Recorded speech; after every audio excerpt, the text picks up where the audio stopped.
പതിറ്റാണ്ടായി വടക്കാഞ്ചേരിയുടെ കന്നഡ വ്യാപാര രംഗത്ത് വിശ്വസ്ത സേവന പാരമ്പര്യമുള്ള ജോൺസൺ കന്നഡ വ്യാപാരം ഇപ്പോൾ ആധുനിക രീതിയിൽ നവീകരിച്ച ഷോറൂമിൽ തിങ്കൾ വെള്ളി ദിവസങ്ങളിൽ രാവിലെ 10 മണി മുതൽ ഉച്ചയ്ക്ക് 1 മണി വരെ കണ്ണ് ഡോക്ടറുടെ പരിശോധന, ഡ്രൈവിംഗ് ലൈസൻസിനായുള്ള സർട്ടിഫിക്കറ്റുകൾ, വിദ്യാർത്ഥികൾക്ക് ആവശ്യമായ ആന്റി ഗ്ലെയർ ബ്ലൂ കട്ട് ലെൻസുകൾ കുറഞ്ഞ വിലയിൽ, ദിവസവും രാവിലെ 9 മണി മുതൽ രാത്രി 8 മണി വരെ ക്വാളിഫൈഡ് ഒപ്റ്റോമെട്രിസ്റ്റിന്റെ സേവനം, എല്ലാവിധ ബ്രാൻഡഡ് ഫ്രെയിമുകൾ, ലെൻസുകൾ എന്നിവ കുറഞ്ഞ നിരക്കിൽ.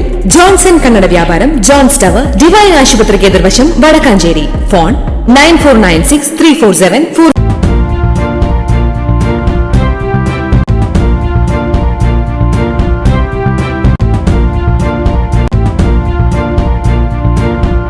നമസ്കാരം, എനി ടൈം ന്യൂസിലേക്ക് സ്വാഗതം. പ്രമുഖ നടന്മാർക്കെതിരെ കൂടുതൽ വെളിപ്പെടുത്തലുമായി ജൂനിയർ ആർട്ടിസ്റ്റ് രംഗത്ത്.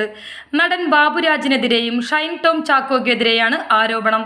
ചാൻസ് തരാമെന്ന് പറഞ്ഞ് വിളിച്ച് നടൻ ബാബുരാജ് ലൈംഗികമായി പീഡിപ്പിച്ചുവെന്നാണ് ആരോപണം. ആലുവയിലുള്ള വീട്ടിൽ വരാൻ ആവശ്യപ്പെട്ടു. തിരക്കഥാകൃത്തും സംവിധായകനും ആലുവയിലുള്ള വീട്ടിലുണ്ടെന്ന് വിശ്വസിപ്പിച്ചുവെന്നും യുവതി ആരോപിക്കുന്നു. മുഴുനീള കഥാപാത്രമാണെന്നായിരുന്നു വാഗ്ദാനം. റെസ്റ്റ് ചെയ്യാൻ തന്ന മുറിയിൽ അതിക്രമിച്ച് കയറി കഥ കടച്ചുവെന്നും ബലമായി ലൈംഗികമായി പീഡിപ്പിച്ചുവെന്നുമാണ് വെളിപ്പെടുത്തൽ.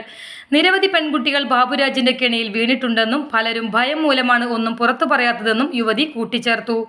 നടൻ ഷൈൻ ടോം ചാക്കോയുടെ പേരിൽ ചാൻസ് ഉണ്ടെന്ന് പറഞ്ഞ് കൊച്ചിയിലുള്ള നിരവധി പേർ ഫോണിൽ ബന്ധപ്പെട്ടുവെന്നായിരുന്നു മറ്റൊരു ആരോപണം. 2 ദിവസം ഷൈൻ ടോം ചാക്കോയോടൊപ്പം ചില്ല് ചെയ്യാമെന്ന് പറഞ്ഞ് വിളിച്ചു. ഷൈൻ ടോം ചാക്കോയുടെ നിർദ്ദേശപ്രകാരമായിരുന്നു അവർ തന്നെ വിളിച്ചിരുന്നതെന്നും ജൂനിയർ ആർട്ടിസ്റ്റ് വെളിപ്പെടുത്തി. സംവിധായകൻ ശ്രീകുമാറിനെതിരെയും യുവതി പീഡനാരോപണം ഉന്നയിച്ചിട്ടുണ്ട്.